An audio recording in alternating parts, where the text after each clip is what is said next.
Welcome back, Apologia 8th grade physical science, week 15, day 1, textbook pages 240 to 244, notebook pages 195 and 196. Experiment 7.2, Newton's first law, will be done in class.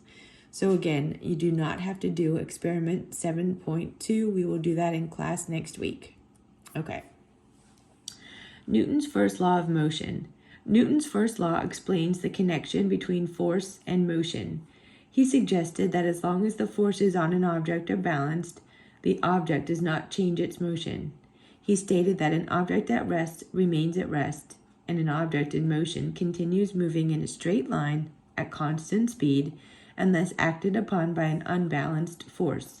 This has been found to be true in many experiments, and is now known as Newton's first law of motion. So in your notebook on page 195, write down Newton's first law. An object in motion or at rest will stay in motion or at rest until it is acted upon by an outside force. And also, this is called the law of inertia. In other words, if an object is at rest, it will stay at rest until an unbalanced force causes it to move.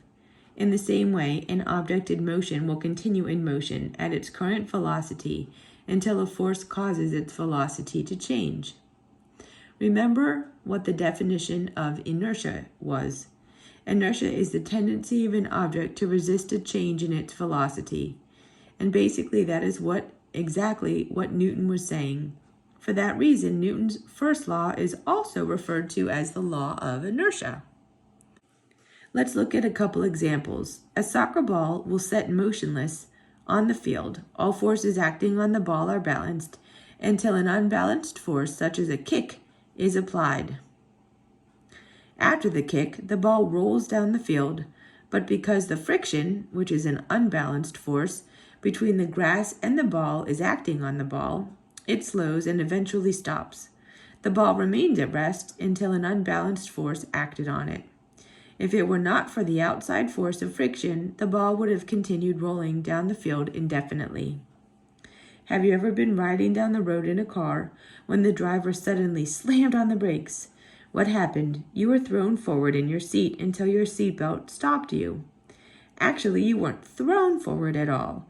What happened was the law of inertia at work. You see, you were traveling with the same velocity as the car while you were riding down the road. When the driver hit the brakes applied a force to the car, and it began to stop.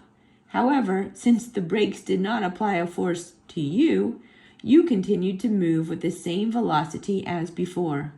Thus, the car slowed a lot, and you continued moving forward quickly, which felt like you were lurching forward. Once your seatbelt applied a force on you, however, you slowed down too. This is a good example of how an object stays in motion until acted on by an outside force. As you were riding in the car, you had a certain amount of inertia. When the car began to stop, your inertia kept you moving at the same velocity until your seatbelt exerted a force that overcame your inertia. Once the force was able to overcome your inertia, you stopped along with the car. All right, and like I said, we're going to conduct experiment 7.2 in class to see the law of inertia in action. So right now we're going to skip to the on your owns. On your own, 7.5. A cowboy is riding his horse at a fast gallop. Suddenly, the horse plants his feet and stops. As a result, the cowboy falls off the horse. Will the cowboy fall forward, backward, to the right, or to the left?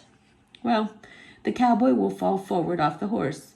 While the horse is galloping, the cowboy and the horse have the same velocity.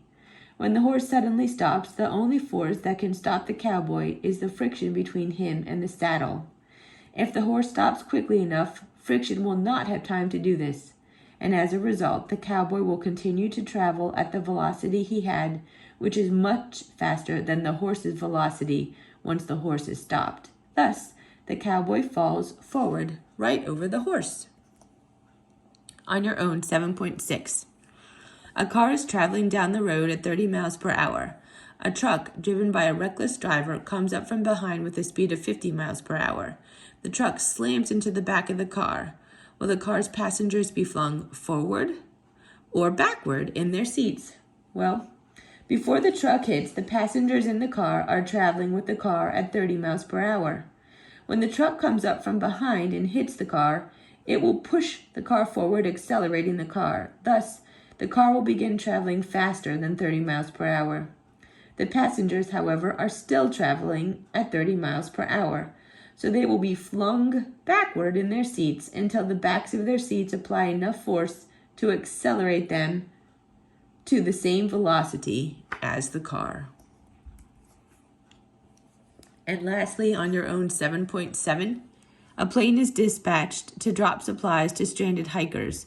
The hikers marked an X on the ground. The figure below illustrates 3 points at which the cargo could be dropped as the plane travels from left to right. Assuming the cargo has no propulsion system of its own, at which point should the cargo be dropped? And why did you pick the one you did? All right, so here's the X. So should it be dropped from C, from B, or from A? And why? Well, the supplies should be dropped from point A. Remember, the supplies have been traveling with the plane, thus they have the same velocity as the plane. When they are dropped, they will still have that velocity because no outside force other than air resistance, which we will ignore, pushes against it. Since it takes time for the supplies to fall, if they were dropped at point B, they would pass by the hikers being carried on by their initial velocity. If the supplies are dropped at point A, however, they will continue to approach the hikers as they fall. If the pilot times it just right, the supplies will land on the X, where the hikers are by the time they reach the ground.